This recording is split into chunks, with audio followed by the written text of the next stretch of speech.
Subscribe कीजिए कुंडलिनी जागरण को और प्रेस कीजिए बेल आइकन को, जिससे कि आपको मिल सके हमारी लेटेस्ट वीडियो सबसे पहले। ऐसे कबीरदास जी ने कहा कि जब बकरी जिंदा होती है तो कहती है मैं, लेकिन मर जाने पर उसकी आंतों को निकाल कर उसकी जब पुट्ठी बनाते हैं और धुनके जब उसको लेके चलते हैं तो धुनके पर वो बोलती है तू ही तू ही तू ही। कितनी सुंदर बात बताई। एक जुलाहा थे लेकिन क्या बातें करी। तो उस परमात्मा के साम्राज्य में रममाण होने के लिए मनुष्य को कुछ करना नहीं पड़ता, सहज। कोई सी भी जो बात बहुत ही अपने जीवन के लिए बहुत जरूरी होती है, उसके लिए प्रयत्न करने से बिगाड़ आ जाएगा। जैसे कि हमारा श्वास अपने आप चलता, अगर इसके लिए हमें कोई गुरु करना पड़े और किसी गुरु को पैसा देना पड़े या किसी यूनिवर्सिटी में जाकर इसके लिए डिग्री देनी पड़े या हठयोग में अपने सर के पर खड़े होना पड़े तो हो गया, सब लोग ऐसे ही खत्म हो जाएगा। इसलिए चीज सहज समाधि लाओ।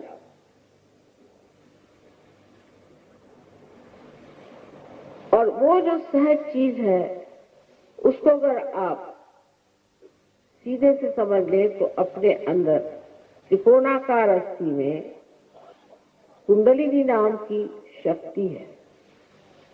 उसको कबीरदास जी ने सुरति कहा।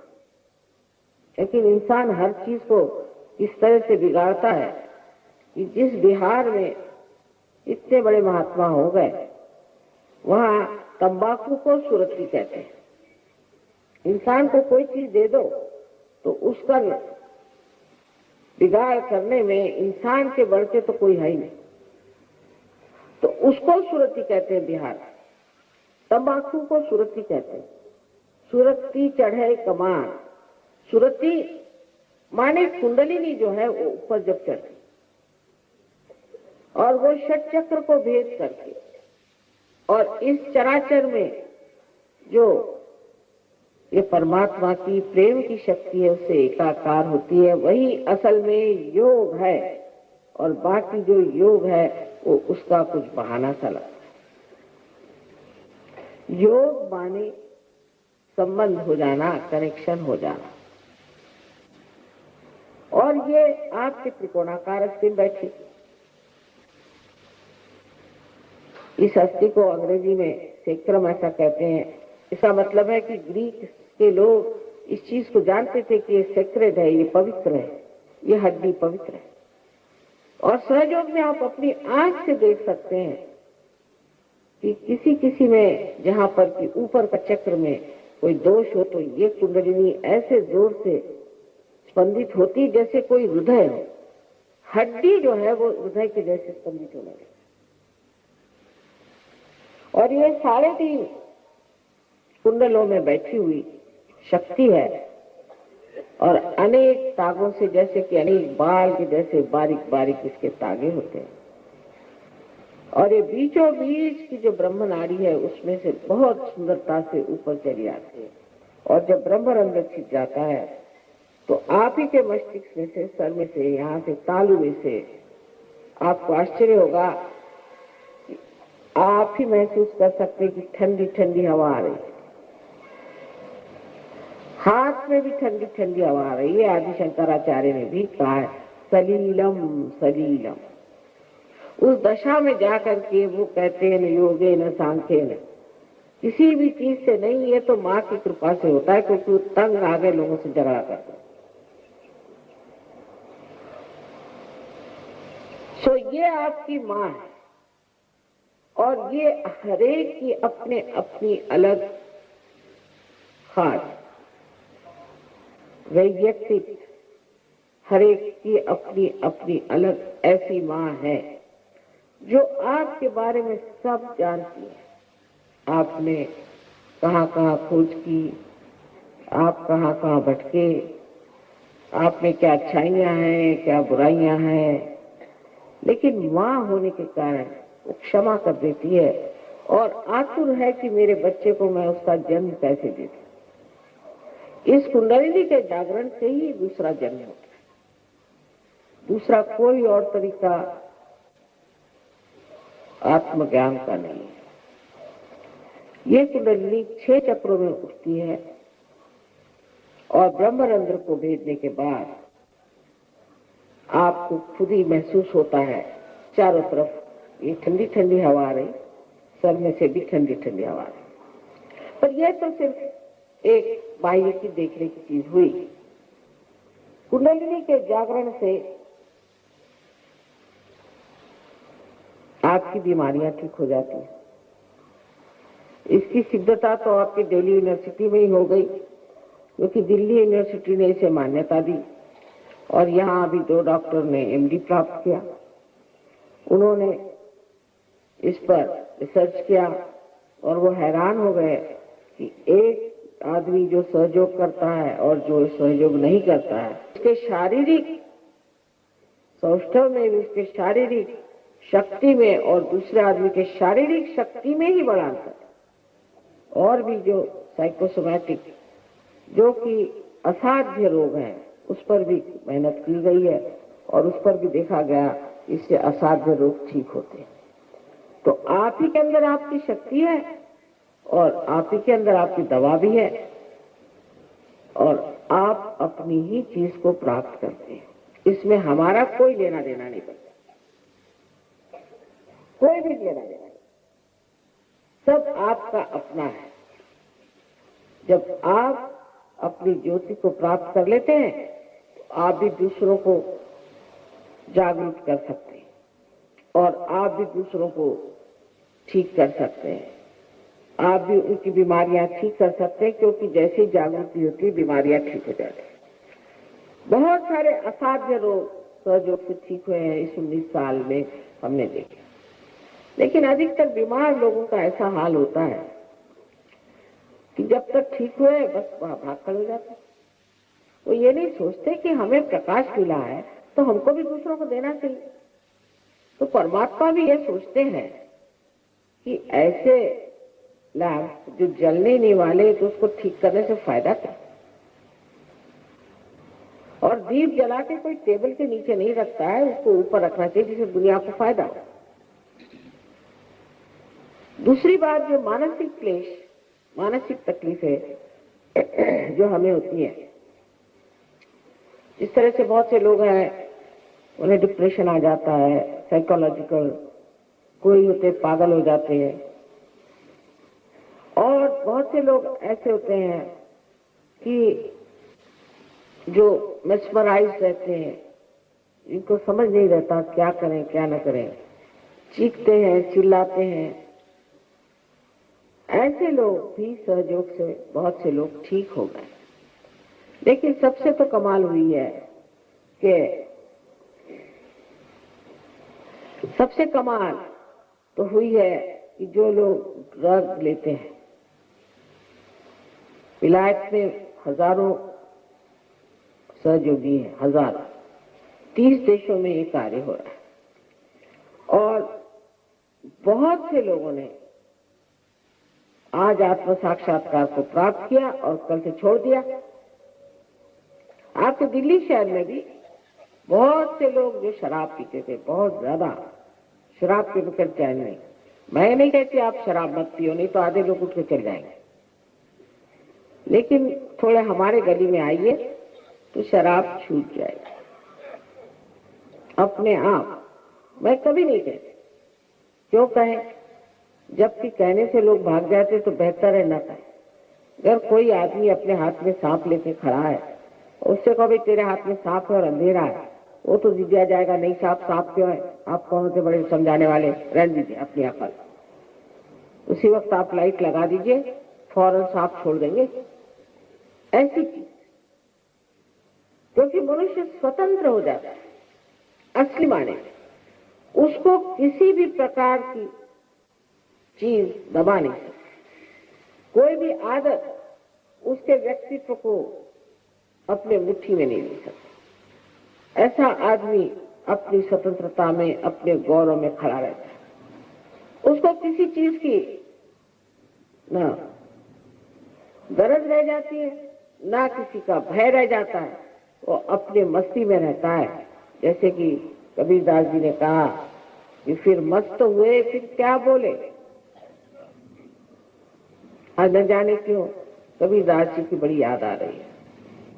वो भी दिल्ली आए थे, बड़ी मेहनत कर गए। शायद होगी इन सब संत साधु औलिया, निजामुद्दीन साहब यहाँ हो गए, बड़े बड़े औलिया भी हो गए। इन सब की मेहनत से ही शायद आप लोग आज यहाँ पधारे हैं अपने आप को साक्षात्कार के लिए। उन सबको याद करके यही सोचते हैं कि आज वो भी सोच रहे होंगे कि जो हमने इतनी मेहनत की, यहाँ पर इतना हमने चैतन्य फैलाया, लोगों से इतनी बातचीत की, उसका आज फल मिल रहा है। क्योंकि फल पाने का समय आ गया। ये समय ऐसा है कि ये समय हजारों वर्ष पूर्व बताया गया था कि ऐसा समय आएगा, और आज ये समय आ गया कि हजारों फूल बाग में खिल गए हैं। पहले तो एक ही दो फूल खिलते थे, लेकिन आज हजारों फूल खिले हुए हैं, और संसार में रह करके ही आप इसे प्राप्त हो सकते हैं। संसार से भाग कर नहीं, संन्यास की बात करने से नहीं, संसार में ही रह करके आप इसे प्राप्त कर सकते हैं।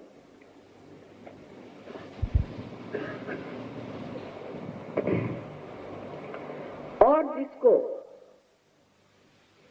ये चीज प्राप्त हुई, वो समझ लेता है कि अब तो मैं परमात्मा के साम्राज्य में आ गया।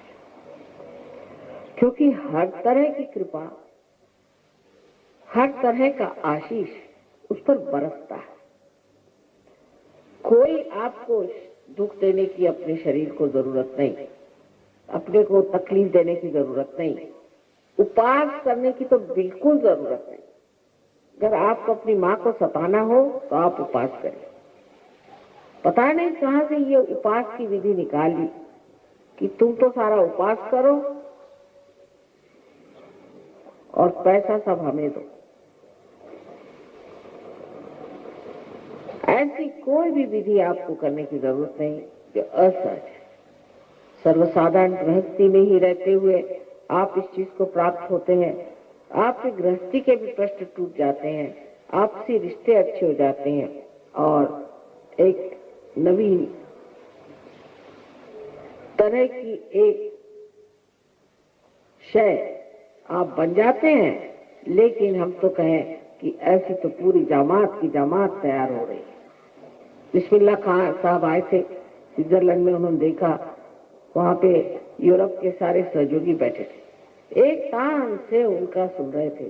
कहा कि माँ ये आपने बनाया कैसे, इनको किस तरह से ये सब समझ में आ रहा है, और ये किस तरह से हमें सुन रहे हैं, और ये इतनी शुद्ध हिंदी भाषा में किस तरह से हिंदुस्तानी गाने गा रहे। मैंने कहा भाई देखो, ये अब हो गए आत्मा स्वरूप। तो आपका मतलब ये खालिस हो गए? मैंने कहा हाँ खालिस हो गए। मैंने कहा मैं खालिस्तान बना रही हूँ।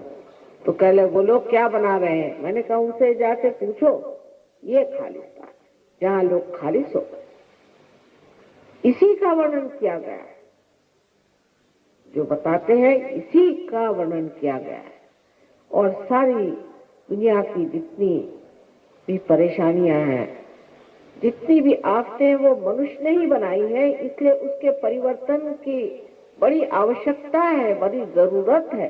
जब तक मनुष्य नहीं बदलेगा तब तक आपका संसार ठीक नहीं हो सकता। इस परिवर्तन की क्या कहेंगे कि हमने देखा जो लोग हाथ में हमेशा क्रोध लिए घुमा करते थे, वो हाथ में प्यार का ध्यान लिए घूम रहे हैं। आपको देखना चाहिए इस सहयोगी जो इंग्लैंड में है, जो कि इंग्लिश लोग जिनको हम सोचते हैं कि बड़े राक्षसी होते हैं, वो जब यहाँ आते हैं तो इस भारत माता की थोड़ी सी धूल अपने सर पर चढ़ा देते। ये योग भूमि है। इस भूमि से ही हमें ये आत्मदर्शन हुआ। और जब देहातों में जाते हैं तो गरीब बेचारे देहात में बहुत सारे गरीब देहाती अभी सहयोगी हैं, ऐसे उनसे गले मिलते हैं, ऐसे प्यार से उनसे बात करते हैं, ऐसे पकड़ पकड़ के रोते हैं कि पता नहीं कितने जन्म के ये भाई आपस में मिल रहे हैं। और देख देख कर ऐसा आनंद होता है। ये प्रेम का सागर, ऐसी दुनिया अब बन गई है। मैं रोज ही देखती हूँ इस तरह की दुनिया बनते हुए। मैं तो सोचती हूँ कि दिल्ली शहर में भी ऐसी दुनिया बस जाए। इसकी बहुत जरूरत है, जहाँ मनुष्य अपने परिवर्तन को देखे, अपने आनंद को देखे। इस आत्मा के ज्ञान से मनुष्य सत्य को जानता है, केवल सत्य को। और जब उसका चित्त आलोकित हो जाता है तो ऐसे इंसान की एक नजर भी काफी है कि आपको शुभ आशीर्वाद दे देगी। ऐसा आदमी जहाँ खड़ा होगा वहाँ शांति हो जाएगी। जिस घर में जाएगा वहाँ शायद आ जाएगा। जिसके सर पे हाथ रखेगा उसका भला हो जाएगा, क्योंकि अपने हित के लिए ही परमात्मा ने ये सुंदर सी चीज हमें दी हुई है। और इस चक्र के भेदन से ही आप इसे प्राप्त होते हैं। कृष्ण की जो दूसरी बात उन्होंने कही कि भक्ति में तुम जो कुछ दोगे उसे स्वीकार ही होगा, लेकिन भक्ति अनन्य होनी चाहिए। देखिए कितनी कमाल की बात है, एक शब्द पे नचा रखा है दुनिया को। अनन्य माने जब दूसरा न हो। ये कब हो सकता है? आप यहाँ बैठकर हरे रामा हरे कृष्णा करते रहिए तो गला फट जाएगा और कैंसर हो जाता है। भगवान का नाम रखते रखते रखते रखते आदमी पगला जाता है, बजाय इसके कि अपनी उच्चतम स्थिति को जाए, वो और ही पागल हो जाते हैं। एक ही अक्षर प्रेम का पढ़े सो पंडित हो। वजह यह है कि जिस वक्त आप अनन्य होते हैं, जब आप परमात्मा से एकाकारिता तथागत हो जाते हैं, तब एक बार ही नाम ले लिया, जब जरा गर्दन झुका ली देख लिया। ऐसा ही हाल होता है कि मनुष्य के अंदर भक्ति में वो ऐसा रचता है कि जैसे आनंद के डोह में और आनंद के तरोंदों में लहरता है। इस भारतवर्ष में हर जगह संतों ने इस आत्म साक्षात्कार का वर्णन कहा है। नामदेव एक बड़े भारी महाराष्ट्र के कवि थे और बाद में वो जब पंजाब में गए तो नानक साहब ने उनको पहचाना, बड़ा उनका आदर किया और उनके भी बहुत सारे काव्य ग्रंथ साहब में रखे हुए। नामदेव एक बार एक दूसरे संत गोरा कुम्हार उनसे मिलने गए। जब गोरा कुम्हार मानेंगे कि जो उनका मराठी कुम्हार कहते हैं, जिसे हम लोग कुम्हार कहते हैं, जो कि ये बनाते हैं घड़े वगैरह, मिट्टी जो से घड़े बनाते हैं, उनको देख के वो कहते हैं कि मैं तो निर्गुण को मिलने आया था। मराठी में है निर्गुणाच्या बेटी आलो सगुणाच्या। मैं तो निर्गुण को मिलने आया था, तो तू तो सगुण में खड़ा है रे। क्या कहना है? ऐसे कोई कहता है? कोई इंसान दूसरे आदमी से ऐसी प्यार की बात कहेगा कि मैं तो निर्गुण को मिलने आया, तू तो सगुण में खड़ा है? क्या कहने इन लोगों की। ऐसे ही संत लोग आज हमें भारतवर्ष में तैयार कर रहे हैं।